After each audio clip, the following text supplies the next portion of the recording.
정상적인 상황이라면 우승 경쟁을 해야 될 리버풀이 여기저기 부셔지다 못해 무너져 내리고 있습니다. 선수들의 체급이 있다 보니 어느 시점부터는 부활을 예상했지만 오히려 살라의 기습적인 언해피 인터뷰를 통해 당장 꺼야 할 급한 불에 오히려 기름을 한 바가지 들이부어 그야말로 총체적 난국인 상황이 되어버렸습니다. 살라의 인터뷰는 굳이 리버풀로 한정짓지 않더라도 현재 프리미어리그에서 가장 핫한 주제로 떠올랐지만 당장 리버풀이 해결해야 할 문제는 살라의 언해피가 아니라 깨진 팀의 상태이기 때문에 각 포지션별로 뭐가 문제고 그리고 살라의 인터뷰에 대해 이야기하는 방식으로 영상을 진행해보려 합니다. 개인의 의견일 뿐이니 다른 의견은 댓글로 남겨주시고 끝까지 시청해주시면 너무 감사하겠습니다. 결론부터 말하자면 리버풀은 수비라인 구성부터 잘못되었습니다. 코나테가 지난 시즌 좋은 모습을 보여줬던 이유는 양 옆으로 반다이크와 아놀드라는 롱킥 빌드업이 가능한 선수가 있었기 때문인데 이번 시즌 리버풀은 그런 선수가 반다이크 한 명뿐입니다. 케르케즈는 지난 시즌 본머스에서 보여줬던 역습 상황에서의 위협적인 공격력과 수비력은 어디가고 무한 오버래핑만 고집하는 단조로운 패턴으로만 경기합니다. 오버래핑이 꼭 나쁜 건 아니지만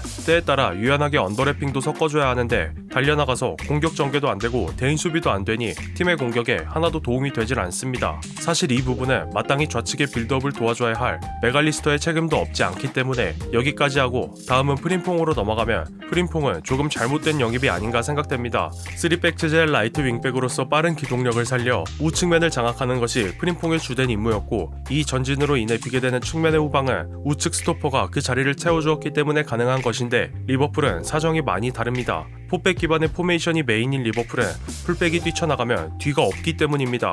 코나테가 막아주면 될 일이다.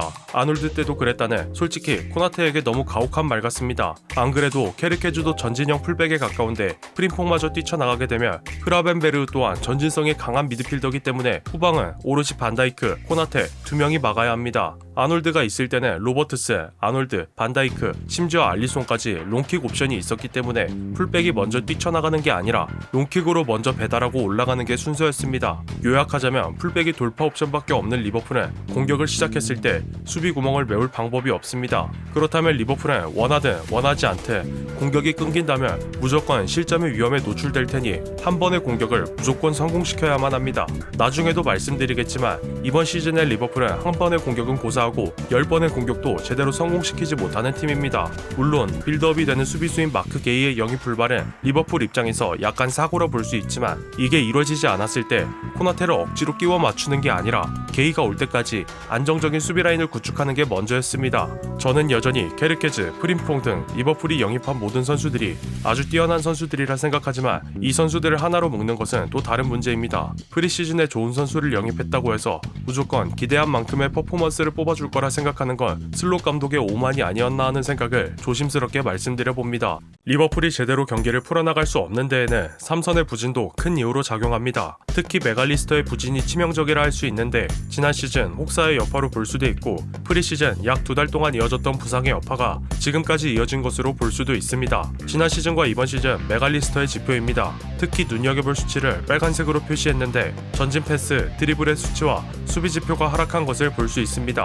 첫 번째로 맨 밑에 있는 수비 파트입니다. 클리어 수치만 높아졌고 태클, 인터셉트, 블락, 공중경합 모두 낮아졌으며 두 번째로 전진 패스와 드리블 수치를 보면 전진 드리블이 경기당 0.4회 정도 아주 소폭 증가한 데 반해 전진 패스는 2회가량 줄었습니다. 자연스럽게 슈팅으로 이어지는 기회 창출 또한 줄어들었는데 맥알리스터의 영향력이 많이 줄어들었음을 알 수 있습니다. 바로 흐라벤베르의 지표와 비교해보겠습니다. 맥알리스터가 해주지 못하고 있는 부분들을 대신해주며 시즌 초에는 무려 카이세도, 라이스와 엮이며 카라흐라 불렸지만 문제는 이 때문에 흐라벤베르에게 집중 견제가 가고 있습니다. 플레이메이킹이 메인 롤이 아닌 선수에게 압박이 붙으니 중원에서의 빌드업이 잘 되려야 될 수가 없습니다. 그러면서도 대부분의 피지컬적인 수비는 흐라벤베르가 담당하고 있는데 정말로 공격이며 수비며 혼자 하고 있는 셈입니다. 이대로 가다가 흐라벤베르라고 해서 맥알리스터처럼 늦어도 다음 시즌, 빠르면 이번 시즌대로 퍼지지 말라는 법이 없습니다. 그렇다고 커티스 존스나 엔도를 메인으로 세우기에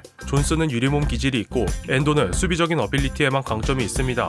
즉 리버풀은 공격수에만 천문학적인 투자를 할 게 아니라 맥알리스터의 대체자도 함께 찾아야 했음을 알 수 있습니다. 다음은 리버풀의 아이콘 살라의 포지션이 좌우 윙어 포지션의 문제입니다. 지난 시즌의 살라는 리그에서만 29득점, 18도움을 달성하며 파라오 그 자체라고 불려도 손색이 없었지만 이번 시즌은 1대1 돌파도 안되고 슈팅 대비 마무리 효율도 너무 떨어지고 수비 가담도 안합니다. 최근 패배했던 경기 중 살라가 선발이었던 4경기에 상대팀 공격 방향을 보며 문제점을 알 수 있는데 살라가 수비 가담을 안하는 걸 상대팀도 알아서 리버풀 기준 오른쪽 살라의 포지션에서 공을 탈취 대부분의 공격이 시작됨을 알 수 있습니다. 같은 포지션에 아스날의 사카와 지표를 비교해봐도 전진 드리블 1대1 돌파에서 상당히 밀리고 있습니다. 전진 패스는 사카에 비해 상당히 앞서고 있지만 이는 좋은 징조는 아닌 것 같습니다. 살라는 어디까지나 마무리 짓는 역할이지 플레이를 만들어주는 역할은 아니기 때문입니다. 그렇다고 역할을 제대로 수행하지 못한다고 이제 와서 살라에게 수비적인 역할을 부여하는 건 살라의 나이가 30대로 적지 않기 때문에 오히려 체력적인 리스크가 더 커집니다. 그래서 보다 못한 슬롯이 결국 선발에서 빼는 결정을 한 것 같지만 현재 리버풀의 부진한 팀 성적과 살라의 개인적인 퍼포먼스 저하 이에 따른 심리적 압박감이 더해져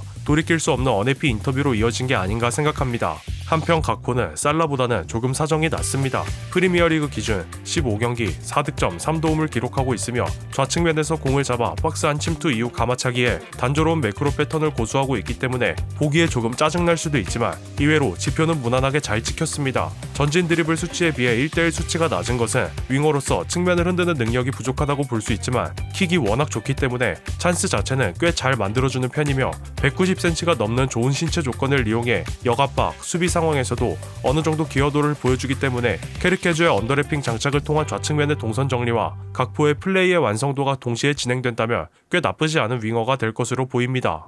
수비라인에서는 1차 빌드업도 수비도 안되고 3선에서는 빌드업도 수비라인 보호도 안되고 윙어, 특히 살라는 공격도 제대로 못하는데 수비 가담도 안해버리니 그 피해는 가운데의 공격형 미드필더가 전부 받아버립니다. 개인적으로 비르츠는 앞뒤로 움직이기보다 좌우로 스위칭, 상대 수비를 혼동시키며 창의적인 플레이 메이킹을 하는 것이 가장 큰 장점인데 각포와 살라는 측면에 틀어박혀 공이 오기만을 기다리고 있고 비르츠는 이 넓은 공간을 혼자 커버해야만 합니다. 분명 스위칭하는 과정에서 간격을 좁혀 상대 수비수를 압박할 수도 있고 공을 가지고 있는 상황이라면 한 번의 패스로 수비수를 안정적이게 뚫어낼 수도 있었을 텐데 최소한 제가 본 최근의 리버풀의 이전은 이런 움직임들이 너무 부족했습니다.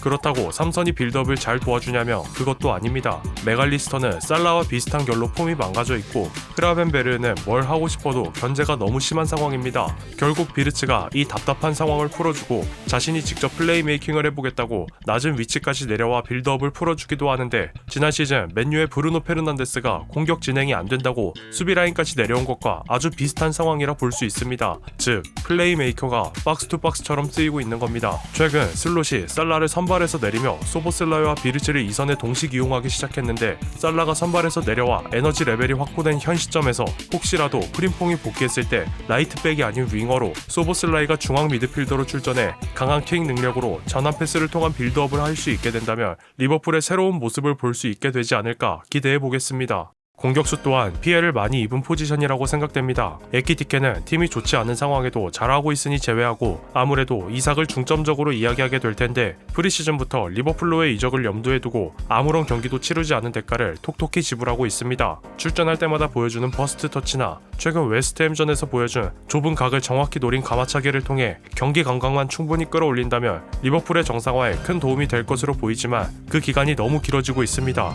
그럼에도 방금 말씀드린 경기마다 보여주는 번뜩이는 움직임들은 이삭이 아직 월드클래스급 공격수로서 커리어를 이어나갈 수 있는 가능성과 기대감을 유지할 수 있도록 해주고는 있습니다. 어쨌든 하나의 자리밖에 없는 포지션에 주전급 공격수만 2명을 데려오는 등 과도한 투자였던 점은 분명히 비판할 여지가 있지만 이건 보드진이나 영입에 관여한 사람을 대상으로 해야지 영입된 선수들을 비판할 문제는 아니라 생각되기도 하고 피치 위의 상황을 보더라도 애초에 최전방에 공이 많이 투입되었다면 모를까 리버풀의 공격은 전방까지 가기도 전에 저지되는 경우가 많아 공격수에 대한 판단은 아직은 유보하는 게 맞는 것 같습니다.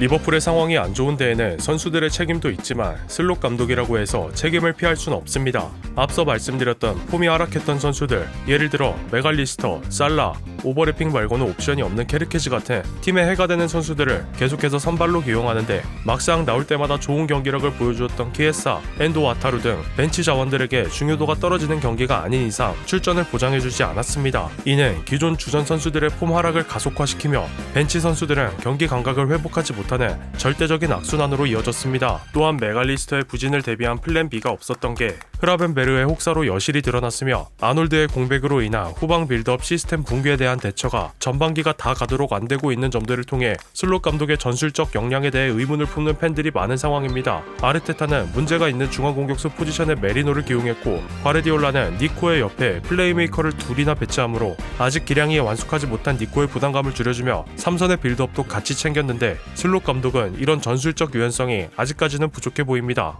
슈퍼스타가 자신의 에고를 굳건히 하는 것도 중요하지만 더 나아가 자신이 팀의 레전드라면 팀에 도움이 되지 못하는 기량이 되었을 때 그 상황을 온전히 받아들이는 것도 중요합니다. 분명 살라가 리버풀에서 쌓은 업적은 대단하지만 살라가 팀의 레전드인 것과 리버풀의 미래가 앞으로 어떻게 될지는 완전 별개의 문제입니다. 살라는 동료들의 활동량을 강제적으로 요구하는 본인이 편한 플레이만을 추구했고 슬롯이 그동안 충분한 기회를 주었음에도 경기력을 만족할 만큼 끌어올리지 못했습니다. 심지어 최근 살라가 벤치로 내려갔는데 팀이 돌아가는데 별 문제가 없었습니다.